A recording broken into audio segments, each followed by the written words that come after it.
ईमानदारी का सवाल सबसे बड़ा है। आखिरकार भागवत और संघ परिवार ने पिछले 8 सालों में ऐसा क्या किया है जिससे ये माना जाए कि वो ईमानदार हो सकते हैं? क्या बिल्किस बानो मामले में उन्होंने कोई पहल की है? क्या मुसलमानों के घरों पर जब बुलडोजर चलाए जा रहे थे तब आरएसएस की तरफ से कोई बयान आया?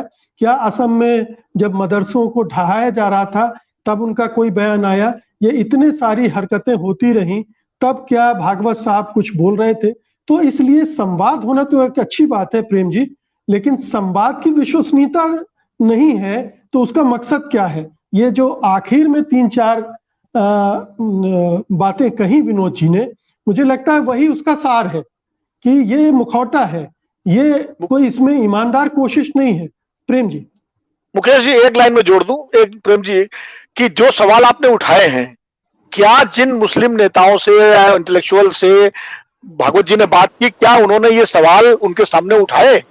ये भी प्रश्न बहुत महत्वपूर्ण है। बिल्कुल, इस पर आएंगे हम। जी प्रेम जी। जी मुकेश जी, मैं दो घटनाओं को जोड़ता हूं, अभी 2-3 दिन के भीतर की घटना है। एक तो सुप्रीम कोर्ट में जो सरकार ने कहा है कि हम जो अल्पसंख्यक हैं उनमें जो दलित हैं उनकी स्थिति पर, उनकी स्टेटस पर विचार करना चाहती है, ये जो केंद्र सरकार ने कहा है।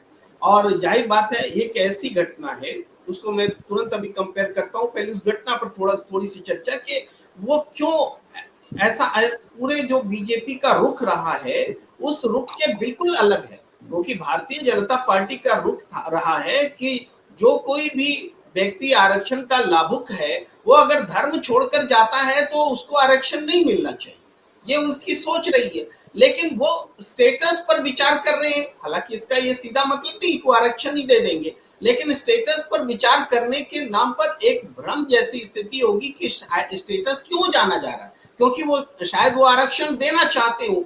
तो इस हिसाब से एक नरम भाव जो पसमंदा मुस्लिम है, जो दूसरे धर्म में जो दलित है, जो रिजर्वेशन जिनको मिलना चाहिए, या एक ऐसा नया वर्ग भी पैदा हो सकता है स्टेटस मिलने से, तो ये एक कवायद शुरू की गई है धार्मिक अल्पसंख्यकों, जिसमें हिंदू, सिख और बौद्ध को छोड़ करके, क्योंकि सिख और बौद्ध में के दलितों को शामिल कर लिया गया था बाद के दिनों में, तो बाकी में ये शुरू हो एक कवायद ये। और इसके साथ साथ तुरंत जो मिल रहे हैं, मोहन भागवत जी मस्जिद में जा रहे हैं और जिन 5-6 प्रमुख नेताओं से जो मिल रहे हैं, मुस्लिम नेताओं से, उन नेताओं को देखिए, सबके सब सवर्ण में से आते हैं, वो दलित वालों में से नहीं है, यानी एकोमोडेशन है।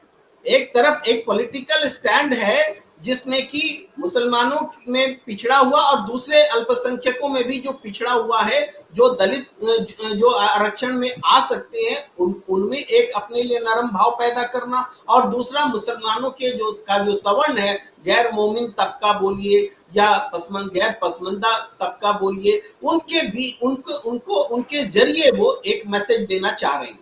तो इसका मतलब ये है कि भारतीय जनता पार्टी और आरएसएस मिलजुल करके अब ये मान चुके हैं कि हिंदुत्व के आधार पर जो उनका ग्राफ ऊंचा उठना था वो उठ चुका।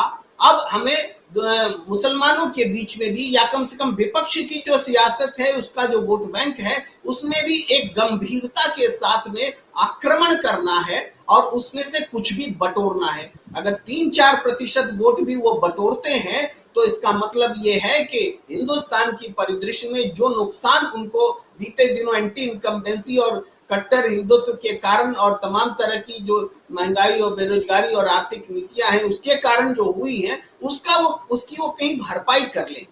ये मिला जुला गेम प्लान है मोहन भागवत जी का, वो कोई विचार विनिमय करने नहीं जा रहे। और आपने बहुत सही कहा, कुछ घटनाएं आपने याद दिलाई, ये लोग तो मॉब लिंचिंग के समय में भी चुप थे, कभी कुछ नहीं बोले।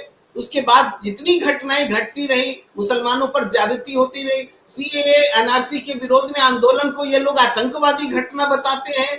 अब बताइए, लोकतांत्रिक प्रदर्शन को भी आतंकवादी घटना, उससे पीएफआई का कनेक्शन बताते हैं, फंडिंग बताते हैं। अब किसी ने कोई फंडिंग की नहीं की, उसमें आंदोलन को ही सीधे आप आतंकियों से जोड़ दे रही है। पूरी तरह से मुसलमानों को बदनाम करने का प्रयास भी जारी है। और एक बात और, जो अभी विनोद जी कह रहे थे कि एक अलग किस्म से मोहन भागवत अपने चरित्र को गढ़ना चाहते हैं, और उस हिसाब से मैं याद दिलाऊंगा, फिर उन्होंने कहा है कि डीएनए हम सबका एक है, हिंदुओं का, मुसलमानों का, सबका डीएनए एक है।